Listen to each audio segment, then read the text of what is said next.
Hey everyone, Dan here. Before we get into it, if you enjoy these videos, please hit the like and subscribe button and keep in mind that these are my own thoughts, opinions, and ideas. These are not meant to be, nor should you take them as investment or trading advice in any way, shape, or form. Do your own due diligence, put in the work for yourself, and make your decisions based on that. Enjoy. All right, folks, here we are just after market close on Wednesday, July 26th. We're going to take a look at SoFi. As I'm sure you know, SoFi has earnings coming up on the 31st, and we are sort of popping going into earnings. But I wanted to back up, and I have the weekly chart up here and kind of plot a course and kind of see what we might really want to pay attention to. And so I'm going to start on the weekly chart, then we're going to zoom into the daily and put a few additional levels in, and then we're going to flip over to Thinkorswim and look at some additional charting that I have on there that's just too cluttered and messy to build into this one. So first thing that stands out to me here are some levels. Let's take a look at this very obvious level here. You see building a floor here the last few weeks that we're pushing off of right now, but that was previously bottoming out here that tried to hold, gave way, and served as resistance, resistance, resistance, and then it broke through and is trying to build it as the floor here. Sometimes we see this come down and retest relatively quickly. Again, keep in mind though, this is weekly, so in the next few weeks, we'll see if we come down and test that level again or not. That's sitting at right around the $8 mark. I have $7.98 there, but it's probably psychologically the $8 mark. Now, the other one that seems pretty apparent here is this sort of topping out. We saw it try to hold here, a couple of candles, and then it was just resistance, resistance, resistance. So it's just popping around between this like $8 and close to $10 range. Again, think of these psychological levels that are close in to the levels that we're charting. It probably more in reality acts and plays out with those. Now, if we put one here at 11, let me see how that looks sort of historically. Sorry if my fan is making a lot of noise here. It's kicking in. Hopefully it's not jittering up the video.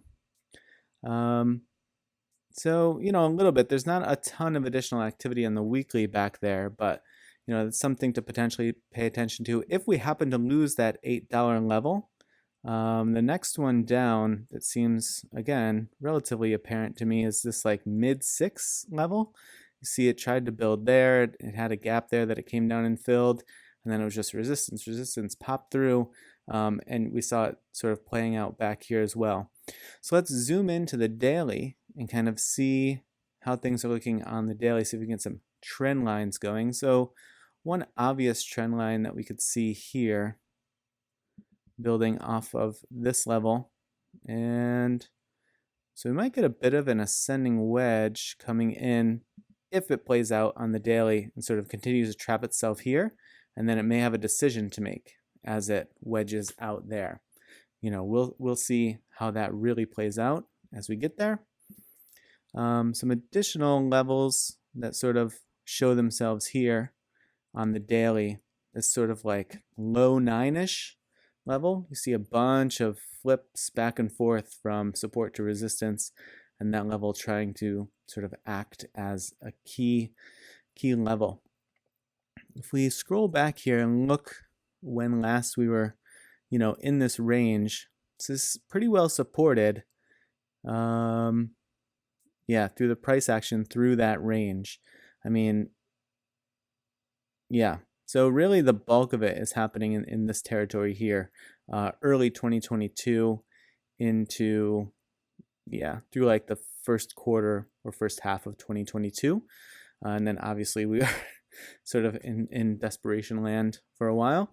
But these are the things that I'd pay attention to. These levels here, this potential ascending wedge that we see taking place.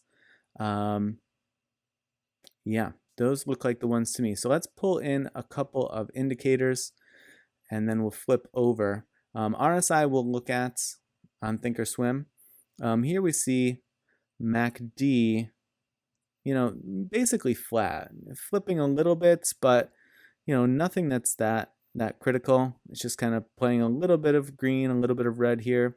So maybe people kind of starting to get a little close to that earnings call and sort of just waiting to see what's going to happen. DMA doing the same thing there, as we see, kind of laying flat on itself. Now, if we scoot over here to Thinkorswim, hopefully the video traveled with me. I think it did. But here is the SADI setup that I have. So if we zoom in here, let me just sort of lay the groundwork. So this is on the daily chart, which you'll see over here, daily. And the way that I have this study set up is as a position indicator. So this is sort of geared toward looking for TTM squeeze triggers. And that's not squeeze like a short squeeze. It's just it's an unfortunate crossing over of lingo there. So don't think of it as short squeeze. Think of it as it's going to squeeze and pop, but not because of short sellers.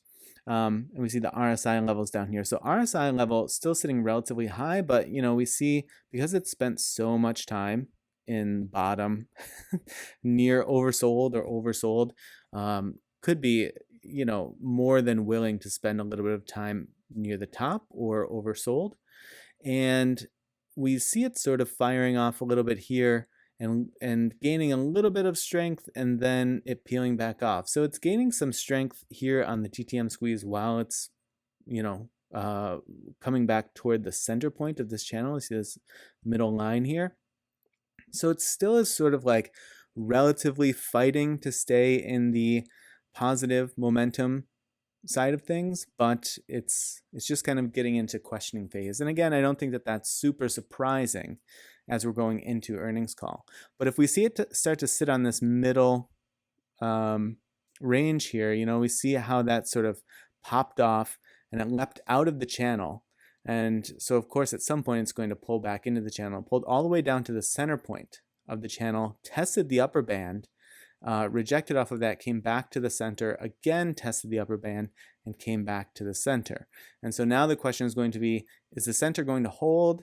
And if it does, based on the earnings call, then is it going to continue to push and attempt to break through the upper band again, or pull back and maybe try to test this lower band? That'll sort of be the question to see. But obviously we'll do an update when we get there. So this is just sort of sitting mid-range. The Webull chart here, also indicators sitting mid-range, but the thing that I'd really be watching is are these levels here. Psychologically, $10 level, low $9 level, and this trend line. I'm going to turn this trend line yellow just so it can sort of see that it's something different.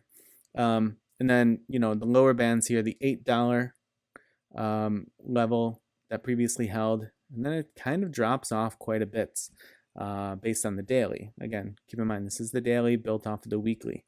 There's a really big drop off there though. So if for some reason there's a really bad earnings call, I would really be on the lookout for that 8 and then maybe all the way into the 6s.